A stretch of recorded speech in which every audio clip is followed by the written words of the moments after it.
Greetings, rabble-rousers. My name is Jessa McLean. Welcome to Blueprints for Disruption, a weekly discussion dedicated to amplifying activism across Turtle Island. Together, we will examine tactics, explore motivations, and celebrate successes in disrupting the status quo. This podcast is a proud part of New Left Media. This episode of Blueprints is unique in that we are not so much amplifying activism being done as we are exposing the barriers that exist to it within the NDP. In my experience in the party as a candidate, as a riding president, I've run for the party president twice, and I do a lot of work with the grassroots through my participation in New Demochat. And one thing that makes it clear and that prevents really effective organizing within the party is the lack of knowledge about how the party really works. And that comes from a deliberate lack of transparency on behalf of the party.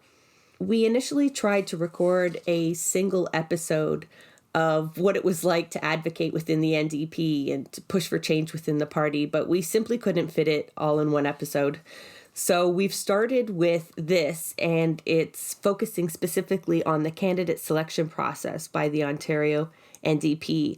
And we started here because we believe it played a big role in their loss to Ford. We wanted to do an episode like this because without understanding how things actually work within the party, it makes it very hard to spend your energy wisely. And I'll tell you, it can be very exhausting. Folks need to know what has happened to the so-called working class party if they have any hopes of salvaging what is left of it. So even in the space that we've spent here discussing just this one singular topic within the NDP, we don't have the time to adequately expose and explain each individual case away. And I think they deserve a little more attention. So if you have the time, I encourage you to look into some of the cases that we mention here. A lot of them are on public record. And although we recorded this ahead of the election, the writing was on the wall. So you'll see a lot of our predictions, unfortunately, do come true. And the good news is it appears the Ontario NDP does seem to be in a bit of a restructuring period. So we'll hope to take some of this into account. Welcome, everybody. A bit of a unique episode today. We are looking inside the NDP. I have with me one of my closest comrades in the party, Jay Woodruff. Jay, you want to introduce yourself for a moment, and then I'll explain what we're doing here. Do I go through the laundry list of titles I have within the party? Yeah, I would. Yeah, tell people who you are and why you'll know so much about what happens inside the NDP. I'm a federal executive, a provincial and federal council member. I'm the Accessibility Committee co-chair, the Disability Committee co-chair. I'm on the policy committees and on another committee that I forgot about because I didn't attend it. I forgot about it. I'm also provincial and federal president of my riding association. I've been a campaign manager. I've worked on campaigns. I've supported campaigns. I've done a bit of everything. I feel like a lot of people, think they know a lot about the NDP, and especially around campaign time have, been involved, quote unquote, in the party. But I think a lot of folks would benefit from a deeper perspective on how the party actually works, how membership is treated, how the powers that be make decisions, and the impacts that has on elections, on policy formation, on the motivation of the grassroots. And I think here in Ontario, with the election at hand, a critical fight against Ford that, 2.5, 3 years ago, we were so eager for. As we got closer, though, a lot happened within the membership that distanced them from this party, that have made them hesitant to get involved, and have really been a huge disappointment. A lot of that rests on how the team was formed around Andrea Horvath for this election, how the candidates were chosen, and what that process did to the membership as a whole. So I brought Jay on with me because together both of us have been very connected to the Ontario NDP grassroots through our various avenues of work, mine through New Demochat and as a riding president and whatnot. And Jay, listed all of his credentials within the party. So not only have we had personal experience, but we have heard so many stories, Jay, right? Once you speak out against the party so vocally, you become a bit of a go-to for folks with gripes and stories to share. And we have no shortage of those stories. Some we can share explicitly with permission, and some that, we are just good, that will help paint the larger picture. And at the protection of our comrades, we will share only the details that we've been given permission to do so. Okay, so in order to have candidates for every riding, there's a process. Jay, can you just share with listeners how it's supposed to work, how we're supposed to get candidates for the ballot? There's two main ways that it's supposed to happen, and that is members can reach out to either the party or the riding association to request a candidate package. And the other avenue is through candidate searches. And many ridings will year-round be looking for potential candidates. And the process is you get a candidate package, you fill it out, you enter vetting. And vetting isn't about rejecting people. The party will even tell you this, that it's not about saying yes or no. It's about flagging things they should know about. So you're supposed to go through vetting, and then if you pass vetting, the nomination meeting gets set. I can't remember exactly the specifics, but a certain amount of time after somebody has been vetted, a nomination meeting is supposed to be held. The members come, they cast their vote for the candidate if it's contested that they would like to have represent them, and then you enter candidate mode. The other way, it's not as common for random people or members to put their name forwards, but... Wait, you mean not everybody clamors to run for the NDP? There are actually quite a few people in most situations that I have heard about. There are quite a few people who want to, but through the process we'll be covering after this, you'll start to understand why it gets harder and harder for places to find candidates. But leading up to the provincial election, I had a couple of people reach out in the community who were kind of seeking the reality of the process, because it's not, hey, I'd love to run. It's what actually does it entail? And there's a lack of information for people, and that's another role that the riding association should play, is making sure that potential candidates are properly informed of the process. But lately, that information, that onboarding, has a lot of warnings included that shouldn't be there, that are brought forward by the party and the way things actually are working. So it shouldn't be this really horribly complex, terrifying process to put your name forward. But it's been made into a nightmare situation for people. Let's talk about that a little bit. We've had a lot of stories. So you said vetting isn't there to block people. And I can attest that at provincial councils, repeatedly, the membership have been reassured that vetting is simply a process to prepare the campaign for anything that might be brought up. A candidate not wearing a poppy, should explode on the scene. They would already have talking points to deal with it. It's supposed to prevent them from being taken by surprise. Exactly. So it's not about, here's the situation, you can't run. It's just to make sure that the party is aware of potential things and gets the whole story. Okay, so on paper, that's what it should be, I think. But it became clear a long time ago. I mean, I've not talked about my personal experience here on the show ever, but I was blocked as a candidate in a very unofficial way. You know, just didn't receive any correspondence back at all. Here we're talking about the Ontario NDP, though, and I think it became clear to us, well, at least a year ago, that comrades were in fact being blocked as candidates.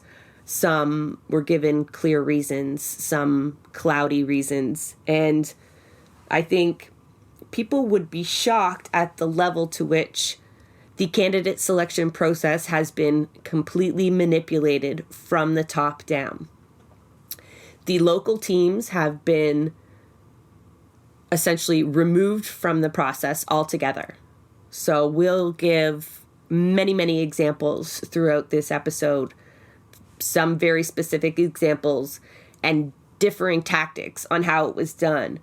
But in general, no local riding really, really, truly got to pick their local candidate.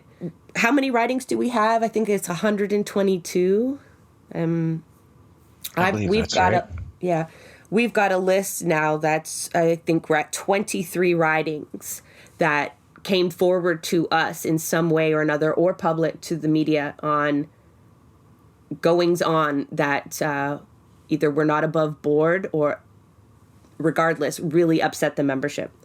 And there's quite a few where people just don't care anymore, so they don't go public, they just leave. We'll talk about the impact, because I think it's worthwhile explaining why the process Jay talked about is so important, right? The local members that run the riding associations are the most involved people on the ground in that area. They know their issues, they know the people around them, their communities, and it's in the constitution of the party for a reason that it should be those people that get to choose who will represent them, right? We are in a representative democracy. So to have a central location choose local candidates is defeating the democratic process at its root before it even gets to the ballot. Folks aren't even choosing their local representative, even if they're on the ballot. So not only is it fair, right, Jay? You touched on it. Why is a local candidate chosen by the local important to your team, like for their morale? What's the difference there between that and somebody who's been dropped in or otherwise, as we'll talk about in a minute? So even if it's the most detached person in the community who hasn't really been active, they're still in your community.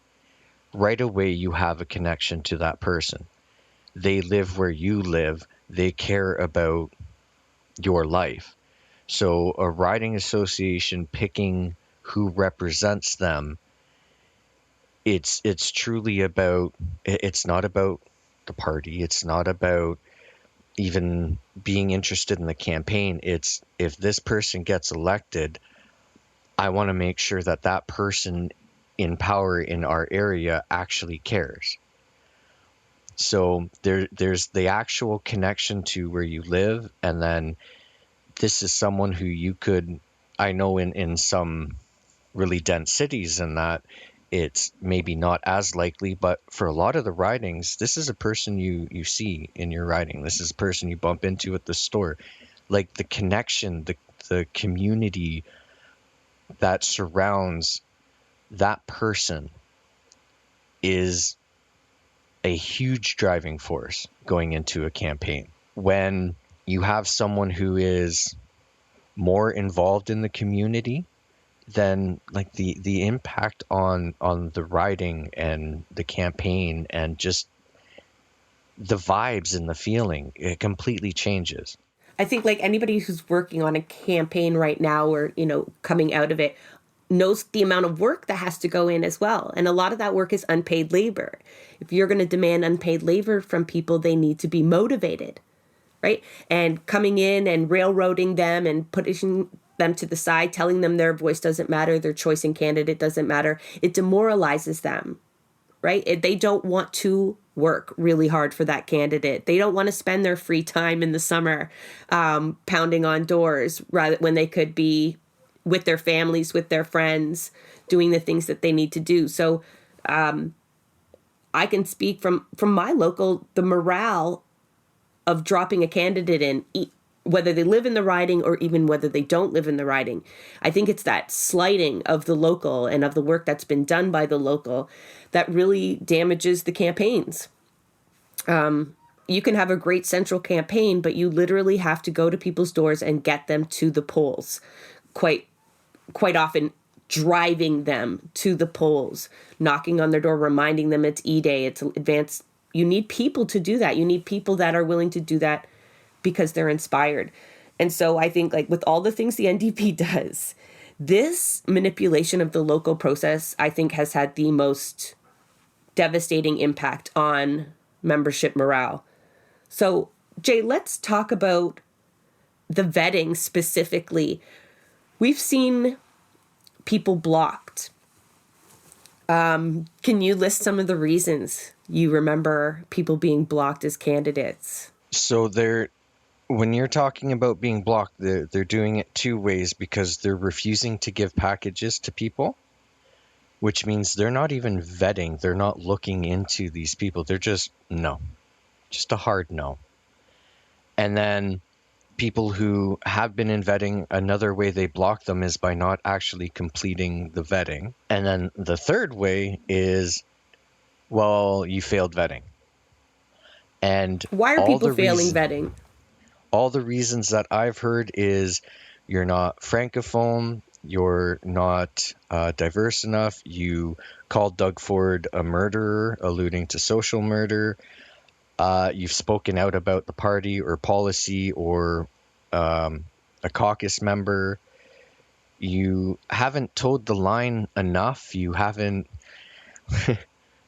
in some cases, it's you haven't done enough. So I have had a conversation with someone who was told, well, if you maybe stay involved in your riding association and volunteer for Central and so on, then maybe next election you'll be able to run, as if they had not earned the right to run. So those are a few off the top of my head. I'm going to my list of ridings here, right? Because we keep a list. And I'm going to start, like, Simcoe Gray, right? One of my neighboring ridings. Got a call from them, longtime members, the Matthews family. Both of them have run for the party before. Both of them have essentially helped run that riding association for years and years and years. Both of them open socialists. Both of them blocked from running. One had to do with a Facebook post, relatively mundane Facebook post, and the other was told that, yes, they didn't belong to an equity-seeking group. And so they were denied even the ability to stand before their local and ask to be the candidate. Another example that we have, a close friend of ours, right, in Eglinton Lawrence. Sam Kaplan was denied candidacy even though he is the president of the riding association there. I believe the president of Etobicoke Lakeshore was also blocked as a candidate. Reasons unknown, not always clear. The result in Eglinton Lawrence was somebody who had dedicated how much time Sam had dedicated to that riding, to the Eglinton Lawrence community, NDP specific, and now running an independent campaign. Would not be thwarted, would not be told they were not worthy of candidacy, and so took it upon themselves. Like, that is a huge loss. So the vote is potentially split there, and you've lost the president of a riding association, someone very, very dedicated. It's also, I want to highlight that it's common practice that if you cannot find a candidate, the president will normally put their name forward, because that is someone who may not want to run, but if no one else is, they feel almost compelled that it is their duty to make sure that the local riding is represented. So all these presidents in the stories that we're going to cover leaving, whenever you have presidents and executives leaving, That's so damaging. Well, I think the most famous, the only block candidate people actually know about is Paul Miller, which is ironic because, yes, he was blocked for valid reasons, right? Like open Islamophobia is what they're claiming. But yet, those facts have been known to the party for a long time. The local had been demanding it. So even when they do block a candidate, it's still upsetting the local because it was, evidence they had not listened. So who knows what caused them to block him so late in the game? I mean, that's such a disservice to the riding, how they start a campaign that late. It's also important for that one to know that in some cases, a single post is used to reject a candidate. This is someone who they claim had a history of things. And when the riding association and when people were challenging it, they defended it, they dug in, and they would not be moved until I guess the stars aligned and, hey, you know what? We were wrong. We're going to deal with it. But when they finally admit they're wrong, it's normally tied to something beneficial to them. Oh, yeah. We saw that with Steve Parrish, right? If we're talking about vetting, there's somebody who passed vetting knowing that, there would be issues that would likely come up in the campaign.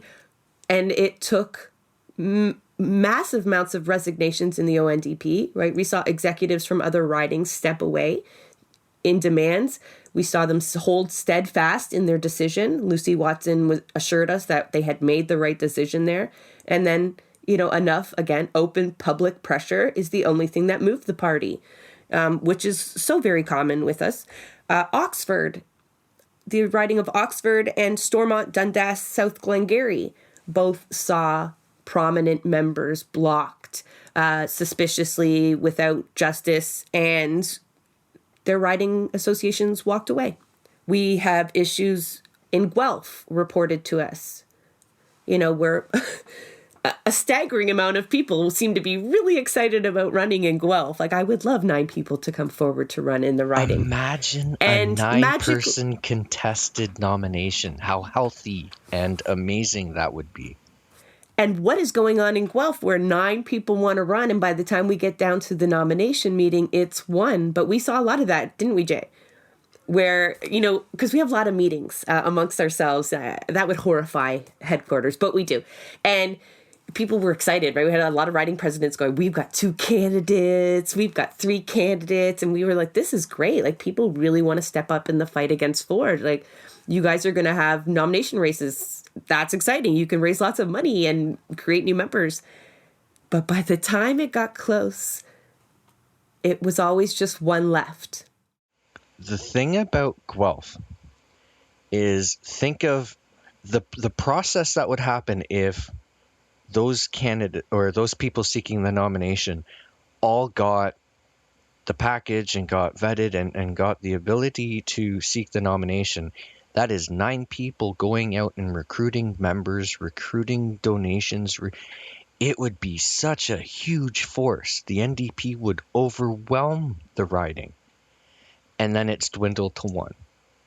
And when it's dwindled to 1, you're not given a choice. And the people who were involved in that candidate search, they begin the day after an election, and they put so much of their time, effort, energy, emotion into finding candidates. And at the end of it all, only 1. And that person is just done. What's the point? This team, that executive found 9 people when some places struggle to find 1. And it was still, it was manipulated. And to be clear, 8 people weren't officially vetted and blocked. We see a variety of tactics being used to make sure that there is 1 candidate left standing, and it is the chosen one from headquarters. The vetting void, where you're left for a year or so with no updates, no communication. Yes, right. So you've applied, right? You've given them all of your Facebook information and friends. You have downloaded your Twitter feed. You've allowed them to friend you on every app, including downloading your dating app information, right? You have to tell them any dating apps that you're on. So you've done that. You've exposed yourself. You've answered their questionnaire. You've had people say that they'd be your official agent, and then they don't respond at all. Yeah, we see a lot of that. We've seen people come forward, and I'm talking in a riding very close to us, a wonderful, wonderful candidate who checked all the equity-seeking boxes. I know that's used as a reason a lot of times to deny candidates. It's because, we can't just have straight, white, old men running the party all the time. They still run the party. Michael Balaga still runs the party, but we can't appear to be run by, and we need to be diverse. And if it's not gonna happen naturally, because of systemic racism and all the prejudice that we naturally hold, we do need to have mechanisms in place that ensure we have a diverse candidate slate. But we had a candidate who was so involved with their riding association, who checked all the boxes, a wonderful human being, knowledgeable, so knowledgeable, and they would not respond to them. Months and months went by, and they would not respond to them. Then they got desperate and turned around and was like, oh, we absolutely need you as a candidate. And by then they were just so disenfranchised, so disillusioned, rather, they said no. So those 8 people that no longer ran in Guelph, or all the other candidates that we saw magically drop off, not magically, we'll talk about it, but they are gone. They are upset. They came to the party enthusiastic, dedicated, and were told they weren't good enough.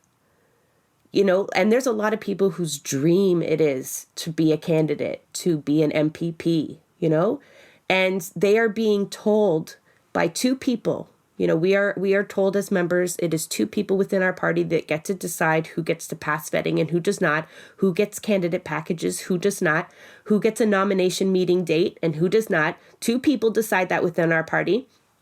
Lucy Watson, our director, is one of them, and they are devastating people. They aren't just whittling it down to their favorite folks. In turn, they are leaving devastation. Riding associations who've done the work are told that your work is not good enough. We don't care who your choice is, and they're walking away. Candidates who put themselves out there, or potential candidates, have been told that they're left wanting. They're not good enough. And on the left, you can't just go to the Liberals and try running and try to fulfill your dream. Those gatekeepers have denied you electoral politics as an avenue for change. There's also an element we didn't cover where the party does constantly do candidate searching as well. Yes, talk about that. One of the things that might actually shock people is the party's not good at it. So the party reaches out to people, would you like to run for the NDP? Whatever their process is not successful. It doesn't really generate very much because the riding association normally doesn't get any information if it's, well, we found a candidate we want to run. It's not, hey, this is the candidate or someone seeking the nomination. Let's do a meet and greet. Let's chat. Let's this, let's that. It's your nomination meeting's tomorrow at 3. Okay, bye. And they're not good at it. And when they're in control, it's actually like left devastation everywhere it goes because you have, for the most part, especially with the NDP, you have someone who's facing something and they have made the decision, I want to fight that something. I want to fight the social injustice. And this is such a huge thing to be at that point where you want to enter politics, you want to expose yourself and run, and the risk of humiliation or attacks or all of this stuff. And then 6 months go by, and then 7 months go by, or you get told just no. Like, that's someone who isn't, oh, I'll try again next year. That's someone who's leaving. But the party and the way they're able to do it, because they don't really have to vet someone in a proper process when it's a candidate they have found. They can just tell someone, okay, remove all your Facebook, remove your social, remove that, you're good to go. But that process isn't good enough for everyone. I think that's a good time to bring up Kingston and the Islands, right? Where this isn't necessarily a slam on all the candidates that have been handpicked by the party. I mean, this one would be. I'm no fan of Mary Rita Holland. But from the outside, that's a star candidate, right? Former president of the party, got a name, membership should like her, should. But they did it in such a way. Like, so you have the Mary Rita Holland willing to run for the NDP in Kingston, the Islands, and they did it in such a way that her own riding association issued a letter of objection after her nomination meeting. A riding association she sits on with people she'd worked with. It wasn't that they didn't like her, that they didn't think she'd be a good candidate, that they wouldn't work for her. It was that they were so disrespectful and manipulative in the process to make sure she would win above any other person that was interested, because there were other people interested. That was one where we knew that president was excited about how many people were running, and then all of a sudden the president expressed interest and we were down to one only. And so I imagine they did launch a campaign for her, but where is their enthusiasm now? What is their mindset going into the next one? Because my riding, for example, we were so mistreated by the federal party using the exact same stuff we're talking about now, that we would not subject anybody to that. We were not going to put forth a name to head office to have them sit and languish to be blocked, because I think we also should mention, once you're blocked in the NDP as a candidate, it is akin to being denied insurance, in that every time you fill out another vetting package, another request to run, you are asked, have you ever been blocked as a candidate? You have to answer that honestly, and if you have, you will be blocked again. So it's a mark. It's not just someone's come to you and said, no, we're going another way. No, you didn't meet all the criteria. Try again next time. You have a mark on your file, so to speak, and that will impact what you can accomplish in the party from then on in. So we were not actually going to I was not going to put forth my name this time around for them to just simply openly block me, which I knew they would. And we weren't going to subject any of our community members to the same degrading process where you open up all of your privacy and then as they know more about you, tell you that you're not good enough. So we were expecting a paper candidate and got one, but it's saved us a lot of heartache and headache in the process because we knew it would happen. Unfortunately, some ridings needed to experience it firsthand, and they have. So I'm curious to see what impact that will have on the election, the outcome, and the party down the road. Because I know this is something that they've done in the past, and something a federal party does. It's this kind of unspoken practice. But I think we're here going no more. It needs to be exposed. More and more folks actually came forward this election, resigned publicly. So I think it's going to have a bigger impact than perhaps they normally got away with in the past. You touched on a paper candidate, and I know we're kind of moving on beyond the vetting, and we've covered a couple of different aspects, but a paper candidate, just so people understand what that truly means. So it's someone who isn't really campaigning, it's just to have a name on the ballot. And what that is telling those members, especially if they had people come forward, is you are worth less than a name on piece of paper who isn't campaigning, who isn't going to necessarily even show up in your community. So just imagine when we talk about the impacts, and you said, oh, how's it going to play out on the election? I have had members in Glengarry, Prescott, Russell demanding proof that this candidate, because we have a paper candidate, is a real person.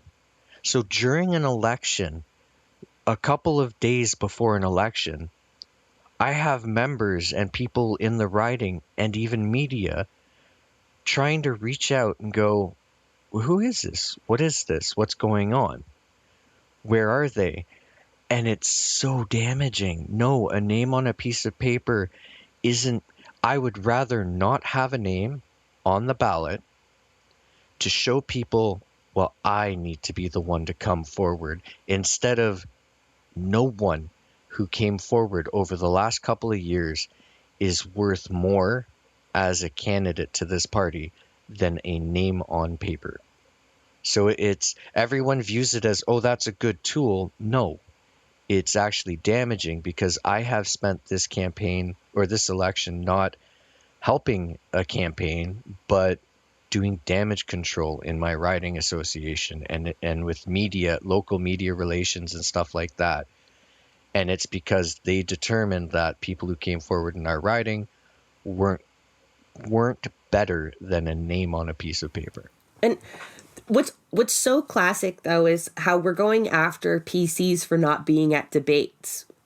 Yeah, they're openly, they've got the time, they're just denying people access to them, because their answers are going to be awful. But here we are, the NDP, right, is on our side. And if you guys check your records, there's a lot of NDP candidates not showing up to debates. Guess what? The locals don't care in those ridings because they're likely deemed unwinnable by the NDP anyway. But nobody is hearing their voices. They're not answering letters to the newspaper. They are not providing that messaging that you need. There's no signs to make us seem like the actual opposition, right? In my riding, for example, the New Blue, or whatever they're calling themselves, the Libertarian Party, the Green Party, they all have signs up. They all have a local presence. We do not. A paper candidate sucks because it's obviously just a sham, right? It's somebody who's not actually a candidate. They don't want to win. And it has impact on the local too. Some locals are fighting back against paper candidates. What's your riding doing in response to the... Well, you touched on it earlier about talking about the impact of these things on the morale of a riding association. So we have had very few people want to take part because they want to know who the candidate is before they put their time and energy into it. We had a candidate asking for money for signs when they don't have a sign team. No one wants to take part. So we can go buy signs, but no one's going to go put them out. They're looking at getting advertising. So most people don't realize this, but a riding association isn't beholden to a candidate. You don't have to just, here's all the money that we have in our bank account and make it look good. So our executive, in speaking with the candidate and with the local organizer, we took a vote and decided we weren't going to release funds to the candidate. If you're not going to campaign, I'm not going to ask members of our riding to give money that they're taking from their table, from their life, for the purpose of, I want to give this money to a party that's going to represent me, and someone's not going to actively campaign and represent them. We did offer fundraising matching. So if you're going to campaign, we're going to support you. If you're not, we're not releasing any funds. And the result, although in our area, we were the hardest hit by the storm, so people really stopped caring about the election. There are so few signs, and not because the storm took them away. It's just you're in a rural riding, a francophone riding, who, like, they do not want to be represented by someone who does not know and does not care. They don't want signs because why are you putting this random person's name on your lawn because there's no connection? So there's no one wants to take part in a campaign that's not happening. No one wants to sit there and talk to people about, oh, our candidate is so amazing, their name on paper. Like, it's all encompassing. And our riding association has almost dissolved. There was one person at our nomination meeting other than the organizer, the party organizer, and the candidate. One person, because people just did not care. And then I have been trying to prove to people, no, this is an actual real person. Like, we're not scamming you. I love how that's got to be a problem for a campaign, that they need to prove that their candidate is, in fact, a real person. Just so you know, Jay, and I know I've told you this before, but this is for you listeners. You're not the only riding that's denied funds to the paper candidate or a candidate that has been undemocratically placed into a riding. We will not fund any of Andrea's candidates or participate in a process that tries to sideline us in York Simcoe. Simcoe Grey has also been facing intense pressure from Central to open up their bank accounts to someone they don't know, that they did not approve of. And so I hope, like, other ridings are shown and empowered by, the example I think, Jay, you set first, where that understanding that the local association is important and is independent. And although face intense pressure, can in fact kind of address these things in their own way. I'm also glad you brought up the nomination meeting. That's not unusual, Jay, to have like a really sparse nomination meeting with a paper candidate, with a parachute candidate, which is someone who does not live in the riding. But even where this is where we need to talk about Scarborough Centre. I was at Scarborough Centre's nomination meeting, so this is definitely firsthand. And although I can't speak to the processes that led up to it, it was a two-person race, or it should have been. And the riding association in the end ended up walking away after what was a 6-minute nomination meeting. It was rushed through so quickly. And it was just so clear that the process had been manipulated. I was shocked. So obviously, publicly, right away, the riding resigned, spoke out against it. Again, like, let's say folks don't care whether it's fair or not that the locals are being marginalized and that, a small amount of people hold power in what should be a working class party. They need to understand, like, if you still want to win as the NDP, like, this isn't the way to do it. A 6-minute nomination meeting is not the way to do it. One, you can't raise money in 6 minutes. Normally, my first nomination meeting, we raised $20,000 that evening. It was maybe an hour and a half long. You were there, you connected with people, and that's what kicked off your campaign. Not only did you raise the most amount of funds, especially for non-incumbents, you generated the buzz you needed to get people to sign up to volunteer for shifts, to take positions on the campaign team. You need managers, you need coordinators, you need a sign team. That's when you really got in people's faces and was like, how are you going to be a part of this? And people felt connected and they were part of the process. So they owned it, right? They voted for that candidate. And even if they lost, it was still, they were part of that process. The onus was on them for a successful campaign, start to finish. So if you cut these locals out and you have these 6-minute nomination meetings where you're clearly saying, fuck you to the membership, I need you off screen as fast as possible. Your chat is closed. Your buttons are muted. You do not matter. Well, guess what? When you come calling for money and when you come ask them to say, no, honey, I can't spend time with the kids right now. I've got to go knocking door to door, or gas up the car at $2 a liter. I've got to drive around my rural riding putting up signs for some guy who can't even come into the riding to say hello. That's not going to happen. So we can outwardly have this huge campaign where Andrea is all over the place, but I am going to be curious to see exactly how many volunteers we had out this time round, because I know federally it was devastating for the ground game when they did this. I just got an email from Central a couple days ago saying, we need your help. They're doing calls for volunteers.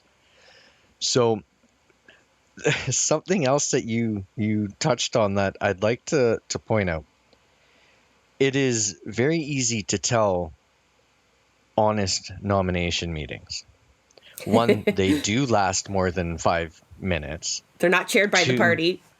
they're not chaired by the party, and the central crew isn't there to support a candidate. If the central crew is there, don't even bother. Like your input. And here's something else. So If Merit I want to Styles go. at your nomination meeting, you're a centrist. So with our nomination meeting, there was me. Now I am the president, so we can't You have a had to be vote. there. Well, I did. They can't call Technically the I meeting didn't. unless you do, right? So, But the absurd thing about what we're talking about and all this crap is they don't actually have to give us nomination meetings. We didn't have a nomination meeting. Not one single person in our riding voted to nominate this candidate that's on paper. So how do they get on paper? How are they able to represent us? Well, in Ontario, Central, most people know at the federal level, once the writ drops, Central can acclaim people. But that doesn't exist in Ontario. So how do we have a candidate when no one nominated this person? They can just endorse whomever they want. They can do whatever they want, which is another layer that gets revealed in all of these issues, is at the end of the day, they don't even have to come to you. If they're not doing a a trust me, that's true. fundraising I have drive. not had one email from them, but we do have a candidate on. I'm the president of the riding. I have not had one email from Central regarding this election, and we do have a candidate on the. The things that pop out from this, if it's a 6-minute meeting and there's no fundraising, where'd the money come from? Did they sell the nomination? Did they already do fundraising? Do they have the commit? Like, there's so many unanswered questions, and that's where the transparency really starts causing contention. Is with the party shutting down communication at a nomination meeting. Imagine doing an in-person nomination meeting where you're told to shut up. No one can have a say.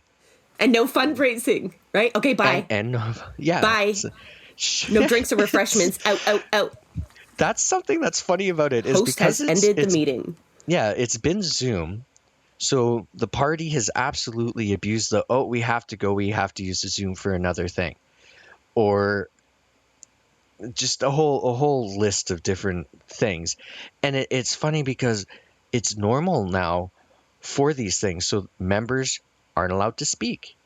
Members aren't allowed to vote. Members aren't allowed to anything. It's just all of these things would be absolutely unacceptable in person.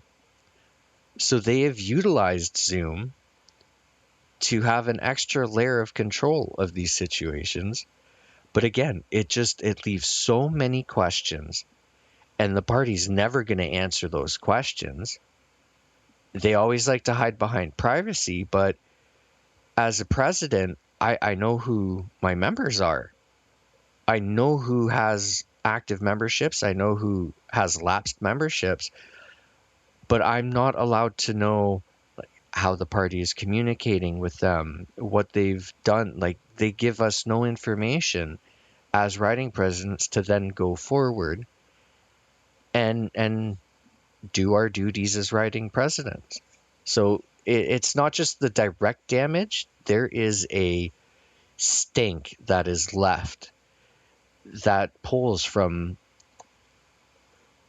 I want to.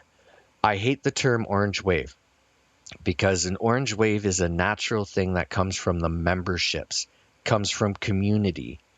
And the party keeps talking about, we need an orange wave. Oh, let's form an orange wave. Begging for an orange wave that comes from a membership that they're absolutely crapping on. Yeah. Nomination meetings, Jay. We can't we'd be remiss to hit on nomination meetings and not talk about what happened in Brampton North with a sitting MPP. So this also hits on the transparency that you and I are constantly talking about that's lacking from the NDP. So what happened there was a sitting MPP, Kevin Yardy, the process was manipulated. He was not given the information he needed. Dates were set that were not advantageous to him at all, but to another potential candidate. And it was just so obvious, especially to folks who had seen all of the other shenanigans leading up to this, that it was a matter of Central putting in somebody that they preferred.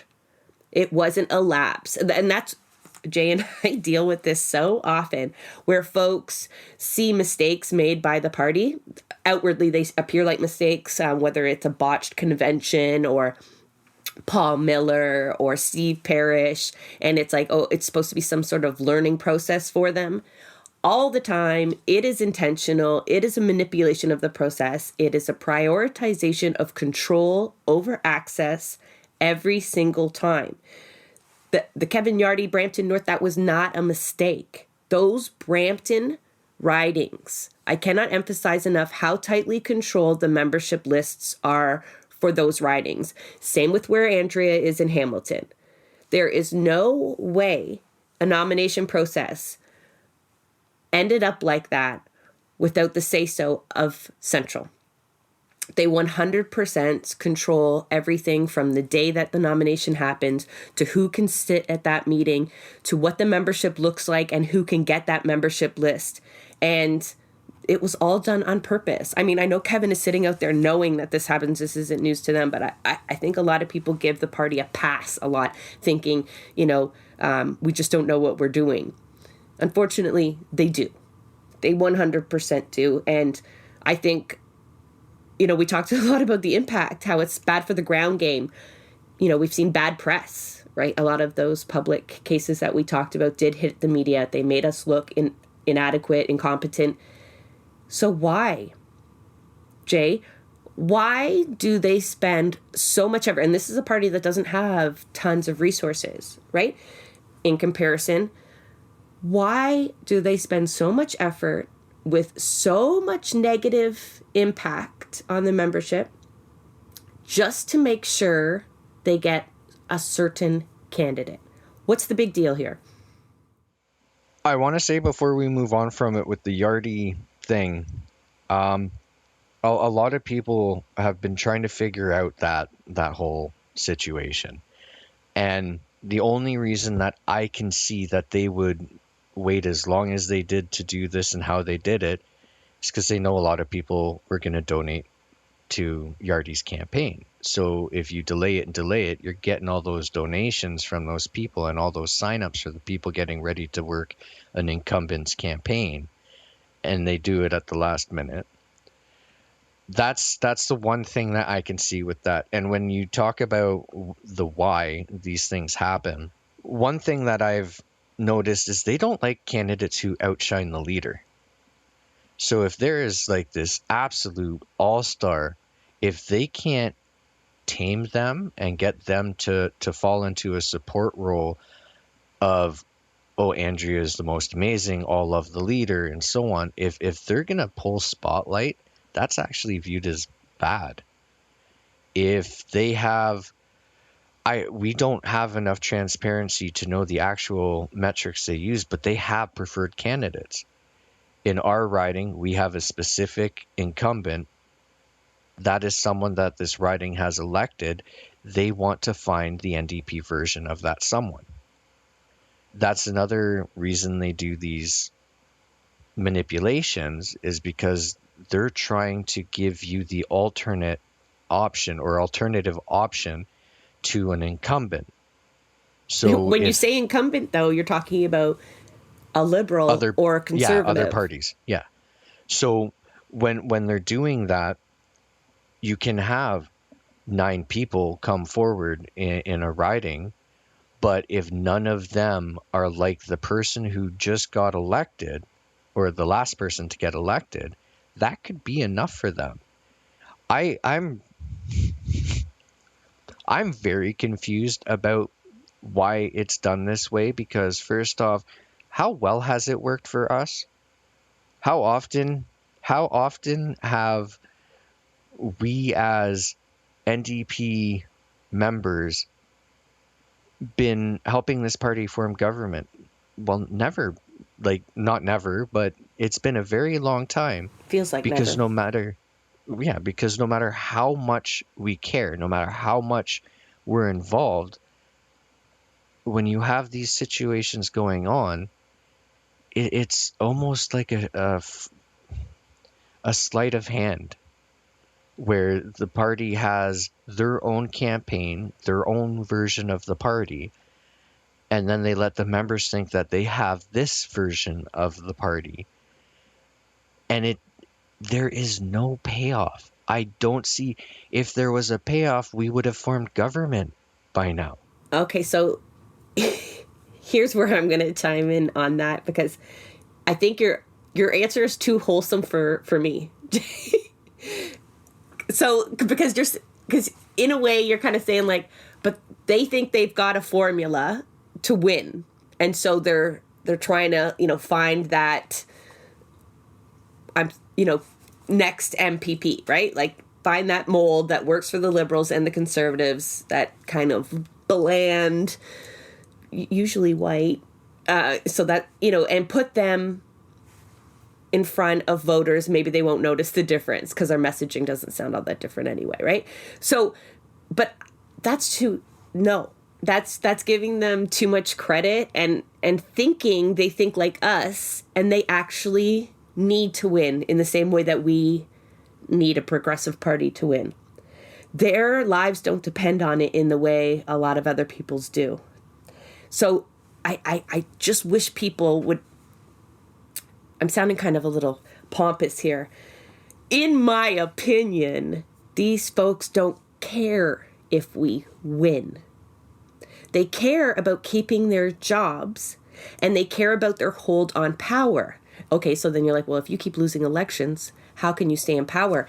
Look how long Andrea has been there. She has been able to maintain not just the leadership, but a tight hold on power. A very small circle of people still control this party, even though they keep losing. Michael Balagas has a horribly bad losing record politically. Yet he is one of the highest paid people in our party, and he for sure gets to determine the bulk of the policies that Ontario people get to see. And as long as he is still there, he is still happy. As long as Andrea is still relevant and still in power, she is still happy. And so I believe this election in particular was, yes, definitely cannot outshine Andrea, because let's remind listeners that our entire campaign was explicitly about reintroducing Andrea. That is not my opinion. That is how it was explained to the membership in order to justify the massive amounts of money spent on social media. And so in a campaign that is focused on Andrea, no, there could not be any brighter stars than her. But there is a huge discrepancy in the people that have been blocked, the amount of socialists and outspoken activists that were blocked. So I see definitely, if you spoke negatively about Andrea, you were not getting vetted.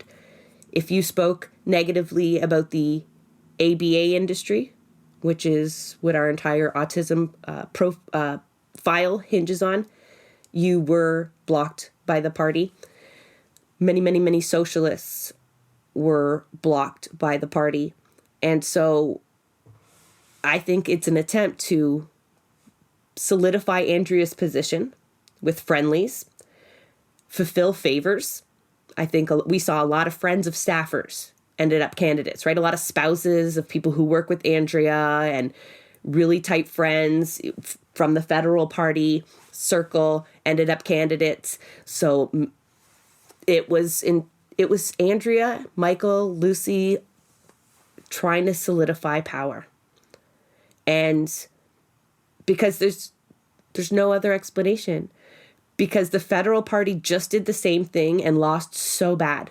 So they knew it was a losing strategy, a leadership cult where the locals have been sidelined, where the candidates have been mostly handpicked or parachuted in, was a losing strategy. And they had a year to fine tune it, and they plowed ahead. So, and look, Anne McGrath and everybody in the federal party still is there, right? So even though they keep losing and losing and losing bad and making people upset and seeing resignations in the party, they still get to repeat these same formulas, largely because we as members aren't holding them accountable. I would like to challenge you on a couple of things there. Michael Balagas has an amazing record. He is one of the best conservative employees of the last two election Yeah. cycles, and he's doing Who really is good for the paying him? Liberals right now. So, okay, you had talked about my version being a bit of the positive spin version. So, in all honesty, Andrea is going to be gone. If she does not form government, if she is not premier, this party needs to remove her. That's a genuine fear. So the favors that you're talking about are also these rushed candidates. Well, what if they're the next leader and people at Central want to keep their job because people's jobs at Central are tied to who a leader is? You have all these campaigns that this is their chosen candidate. Here is the party's chosen campaign manager. Here is the party's chosen communication manager. Was it who is it that the entire volunteer team was wiped out, and here is Central's team? I think that was Kingston in the island. Yeah. Yeah. So what they did is, here is our candidate, here is our campaign team, and they had an active team in place, and they all got the boot. This is all about, like you said, when you talk about favors, it's not just a straightforward thing. And also, in all honesty, when we talk about the whys, it is so very clear that the NDP does its best to appeal to Liberal voters, and it's been done so long and for so much that our candidates, we need to, or they feel they need to find Liberal appealing candidates to run for the NDP, which means we're getting Liberal candidates, which is something that when you look at the entire scope of that is Michael Balagas, who forms most of the campaign details. He's forming the NDP's campaign on how do we appeal to Liberals. So that's not representative of the membership. That's a Liberal campaign. And we saw that play out. The media has trashed the Ontario NDP. The membership has trashed the Ontario NDP. This was our election to lose. The pandemic election, where healthcare and suffering and workers' rights and all of these things that the NDP was formed and based on, and like that was their mission statement for most of its existence. It's still in there that we are the party for the workers and the marginalized and advocates. But instead, while we're facing potential privatization of healthcare and just so many different things, what did this party do? As little as it could, because they don't want to look socialist. They don't want to look like they're there for the people. They want those Liberal votes. And that's the absurd thing about it, is all of these things that we talk about, it's not straightforward. There's so many interconnected things with the reasons and the effects. And at the end of the day, there are so many people who have reached out to me saying they can't vote for the NDP this election. And when you have members saying that they can't vote for your own party, that is the effect that is happening. Jay, I'll tell you, my voting cards, my whole family, they're up on the fridge, and I pointed them today, and I'm so wholly uninspired.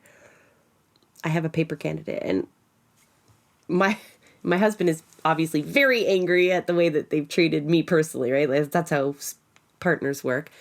And it's like, are we going to do that? We're going, right? We got to go, right? We're that family that's like, you got to vote, like you have to vote. But this last year, and I'm just so disillusioned with the entire electoral process, not just the party, that I don't want to go because I would probably have to spoil my ballot. I cannot actually give Andrea's team my vote. I don't think I would even trust them in power. Yes, they would be far less damaging than Ford. But I would be more inclined to vote for my Green candidate, who I know is a local activist for the lake. I know she does really good work in the community. And if I know what it's like being a candidate and putting yourself out there. And if so, she's willing to do the work and she's willing to protect our lake. She's far more deserving than somebody who simply signed up because Central called them and put their name on a ballot and never even bothered to call the riding association. And so, like, yeah, not just a member, but a president, someone who's run for president of the party might not be able to vote for the party in good conscience. Anyway, I might hold my nose and do it, but I've never had to do that before. And I've never really liked Andrea as a leader, but I have always been able to see the bigger picture. But now it's kind of like, if these are the people that are consistently running our party, watching so many of our friends get sidelined and harmed, like I think we touched on it, but the personal impact of being told you can't run for the party is very, very, very upsetting. That word doesn't even begin to explain the phone calls that I've had, the personal feelings I've had myself of inadequacy because you're told, you don't qualify for something that's just so important and central to your being, like the politics, right? You're not trying out for a team that you may play on for a few more years or not. Like, this is how you think you might change the world. And someone's telling you, no, you don't have access to that now. So, I mean, people don't know where to go after that happens. So, no, I'm not sure I can vote for the party as it is right now. So let's talk about what we want to see. So you said Andrea's gone no matter what. I would have said that at the last election. I'm pretty sure I did. I wasn't on the record anywhere. But, I mean, we couldn't beat the Liberals in the campaign that we had last time. That was, like, we needed to win. That was so critical to beat Ford. The Liberals had dissolved into nothing. And yes, Labor kind of screwed us, but she should have walked then. We should have had a time of renewal. How do you fix this? Like, what do you want to see? When we're talking about these things on a focused individual in a focused individual way, we tend to lose the bigger picture. The bigger picture is the party doesn't form government without the riding associations, doesn't form the government without members. The members, their donations, their free labor, the candidates, the local candidates. You don't vote for the leader. You don't vote for the premier. You vote for local members or local candidates. So when you look at the way an election actually works, they need as many seats as they can get to form government. But those candidates need the members, need the money.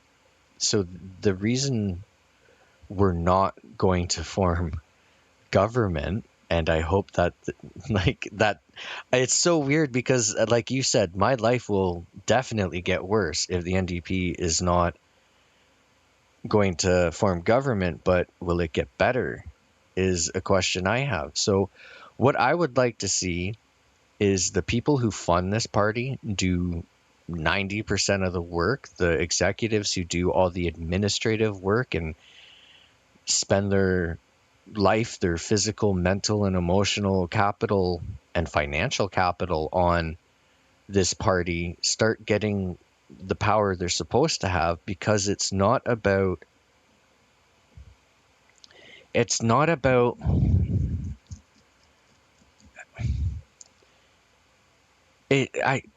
sorry, the reason I'm struggling is because I'm hearing all the whataboutism. Oh, well, it's the same. Oh, in the Liberals. Oh, well, that's what party politics are, and so on and so forth. The NDP is supposed to be a community. It's supposed to be a community.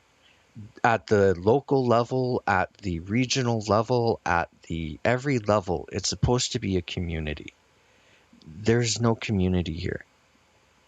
And what I would like to see is the community, and the education of how to actually take part. Like what is supposed to happen. The things we're talking about, so many people don't know about this. I've had so many people talk about, you can't not give a candidate money. That's what that money is for. Well, no, it's not.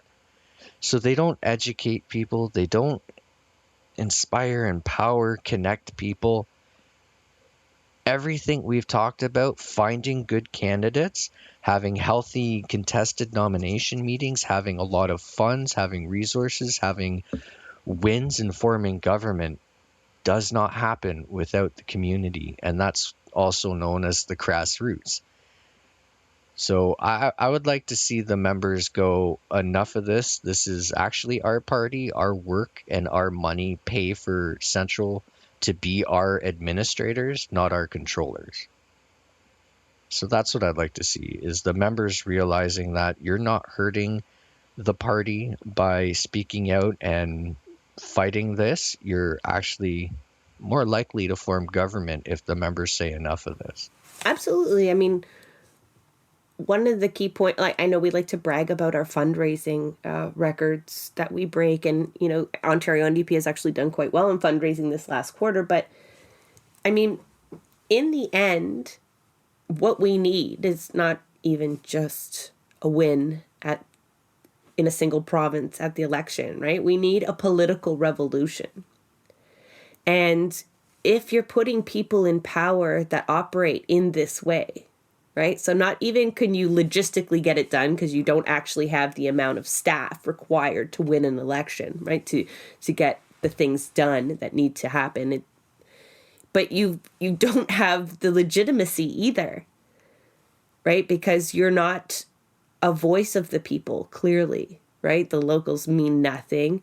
Their voices mean nothing. And I think it's demonstrated in the candidate search and team formation that we talked about today. But I think in our future discussions, we also have to talk about how it's missing from policy as well, how the grassroots is clearly missing from the policy we heard on the campaign trail. So not only are the people, we aren't seeing real activists running, rabble-rousers, the people that we need for a political revolution, are absent from the ballot for the most part, but the ideas too. So I think certainly that we didn't get to talk about ODSP and the changes that were made on the campaign trail, but surely our next episode on providing insight within the NDP is going to focus on that. So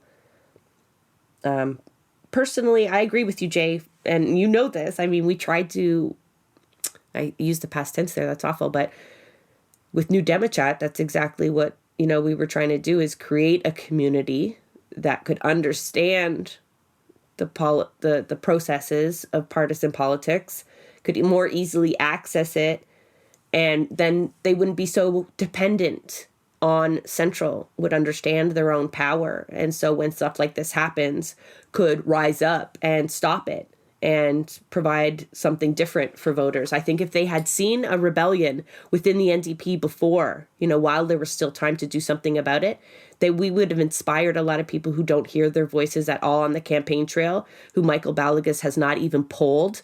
He does, they're not conservative voters, they're not liberal voters. They know that it's not going to matter to them. And we don't connect with them either. So, yeah, it's not just about, a few people being wronged and the team not looking the way that it should, and or people holding on to power. It is a huge part of the complete disenfranchisement of people, especially on the left, where really that's our only access to electoral politics is through the NDP at the moment. So yeah, I do hope that that community continues to build, realizes their power, like we have seen. I mean, we saw a little bit of this election, so let's hope, right? And perhaps with a little encouraging on our part and other people that, are starting to kind of find their voices within the party. So if I can add, what should happen with vetting? Because we didn't really specify our views of what we would like to see happening. There's the way it is, the way it should be. Vetting, the party should create a report and it should be presented to the riding association. They like to talk about privacy and so on and so forth. If you are going forward as a candidate, why are you hiding yourself from the people who are supposed to be electing you and donating to you and so You on? mean deleting your So, social media and stuff like that? yeah. Yeah. So, what the party should do is provide a report to the riding association. The riding association should go, let us have this candidate explain this, or yes or no. It should not be up to a small group of people in Toronto. It should be up to the riding, because if there is a situation, it is 2022 to take a simple post saying Doug Ford is a murderer and say you can't run for our party. By the way, Doug Ford's policies and legislation are killing people. That makes no sense. So they need to modernize the whole concept. They don't need to modernize it. They need to stop trying to manipulate vetting, because that's the only reason these things stand out as quote unquote issues. But Central needs to stop telling people who will represent them, because that's not representation. And the final thing I would like to see is I would really like to see members break the hyper partisanship, because if you speaking out either individually or as a riding association can damage the party's chances of being elected, that is because the party is doing something that's damaging their chances of being elected. It has nothing to do with you speaking out. So the it's on one hand unfortunate so many situations need to be brought up right now and leading into the election, but at the same time, that is the most beautiful thing I have seen, because these are abusive, manipulating, exploitation of members. And if you're not willing to call that out, then you're enabling that. And how do you join? The other parties are very clear. The Conservatives do not care about human beings. The Liberals kind of pretend they care about human beings. Our party presents itself as we care about human beings. But look at what we do, or look at what they do. A very small group of people do to members, to potential candidates, to executives, to candidates. And realize if that's actually what you want to be defending and enabling, or speak out and take. It's not that they have all the power, it's that the members don't wield their power. I'll stop ranting now. Well, no, like to the hyper partisanship too. I mean, we could talk about. In fact, we might as well talk about that in our upcoming episodes as well. We don't have time to cover it here, but the amount of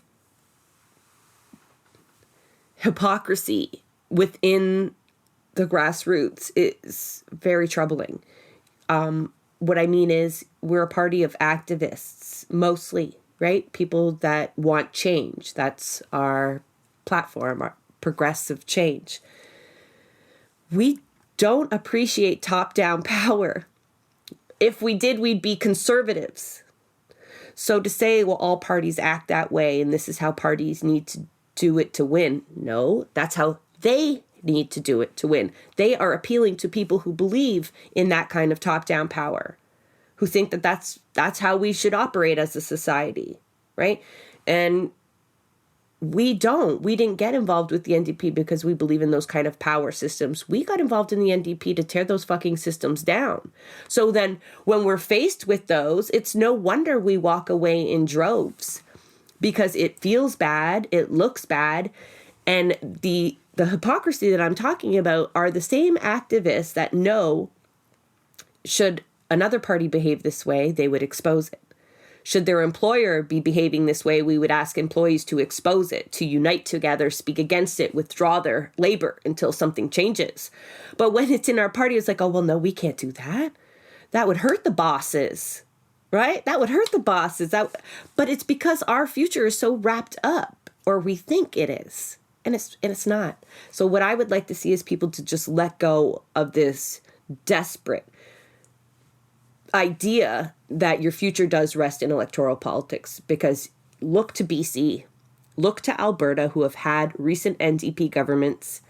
It is not the solution to the problem. It still should be an avenue for people to bring about change. But I get, and Jay, you can attest to that, I get really upset when people just think there is just no other option. So to speak ill will or to fight against it or to even leave it, is not an option. So it absolutely is an option. And the show that we do every week, every Thursday, demonstrates to people that there are so many avenues outside the toxic partisan shit that so many of us have dealt with that is more fulfilling, rewarding, and productive to your community and to like progressive change as a whole. So we did a lot of NDP bashing. I understand that the other parties. Bashing. Well, we did a little bit, and I do sometimes because, I got a beef with them at the moment. They need to clean house before, I will leave them alone, to be honest. But, it's got to be heard, right? I mean, this stuff is just not going to change in the absence. And we do understand, both Jay and I understand, that liberals are not an option for people, that the progressive conservatives are absolutely not an option for people. But that doesn't mean you allow the only option then to degrade itself to the point where it is helping nobody. So that's why we're doing these episodes, not only to provide a little glimpse, perhaps you find it interesting, perhaps you find it helpful, but by golly, we are looking to inspire people to do something different within the party because the cycle just has to stop. The thing that a lot of people end up getting too deep or too attached to is, this is my party. And in all honesty, while you're sitting there doing everything you can all day, every cent that you're able to give, when you're giving that away, no, this is not your party. It is not representative of you, especially if you don't get to choose your candidate, especially if you don't get to choose policy, especially if it's not a democratic thing. So to have activists and unionists, is that a proper word, unionists?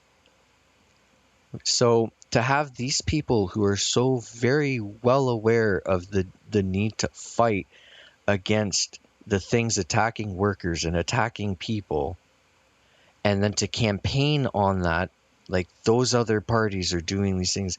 If it exists in your own party, that is hopefully not representative of you, or else go to one of the spaces where that's acceptable, where those tactics and those actions are actually representative of the membership. The NDP is the worker party. It is the working class party. It is the marginalized party. But a very small percentage of people in this party are making it something else. And it's to leave it on the most positive version of a note that I can, and maybe Jessa, you can leave it on an even better note. Probably not.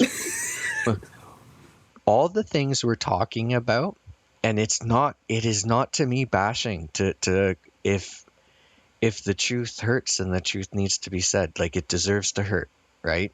So my hope, the reason I'm taking part in this, the reason I do this, to anyone who's like, can I talk to you about something? Absolutely. Is because there is some deep gaslighting that goes on. And we need to, as members, acknowledge that and prevent new members from getting sucked into that, and to take a bit of a break and do a debrief after this election and go, not what did we do wrong, but what is wrong with the party? Because there is no membership truly more dedicated. Liberals and conservatives pay almost everyone who takes part in campaigns. We have volunteers. We have people whose lives are attached to the party. We have that power. So my real hope is that people just reflect on how gaslit they are and how willing they are to pretend they're not, or accept it, or endure it. Okay, that wasn't positive at all. It wasn't, but I found one. I thought of one. I thought of one because we talked about a lot of people, but we didn't talk to them. So this is to anybody ever who has been rejected by the NDP, except Steve Parrish and Paul Miller. You are good enough. You are actually what the party needs. And I am so terribly sorry that you were made to feel otherwise. Eventually, there will be a space in electoral politics for you, perhaps. Perhaps. But please know that such a small amount of people made these decisions. They are not reflective of who you are or your potential. So I hope a few of you do hear, because a few of you better be listening. So we do appreciate you. And a shout out to Sam Kaplan for going at it anyway. One of the youngest, if not the youngest candidates in the Ontario election. Went through the traumatizing thing of what the party did to them and then still went, you know what? I'll be an independent. That's right. Yeah, and if that's a path for other people, so be it. If it's a new party, so be it. If it's a complete takeover on June 3rd, please, so be it. That will be another discussion, I'm sure. Thank you so much, Jay, for joining us. You will be back. We will keep doing this. Let's just say be hopeful, friends, and realize your power within the NDP. If you'd like to ask us any questions on things you'd like to know about how partisan politics work, or perhaps you would like to share one of your stories from within the NDP, you know how to reach us. You can find us on Twitter at BP of Disruption. Thank you so much for joining us. Like in all things that we do, there is a team behind Blueprints of Disruption. I want to give a big thank you to our producers, Santiago Hello Quintero and Jay Woodruff. Our show is also made possible by the support of our listeners. So if you appreciate our content and would like to become a Patreon, please visit us at www.patreon.com/BP of Disruption. So if you know of any work that should be amplified or want to provide feedback of our show, please reach out to us on Twitter at BP of Disruption. Blueprints of Disruption is a project of New Left Media, an independent employee-owned company.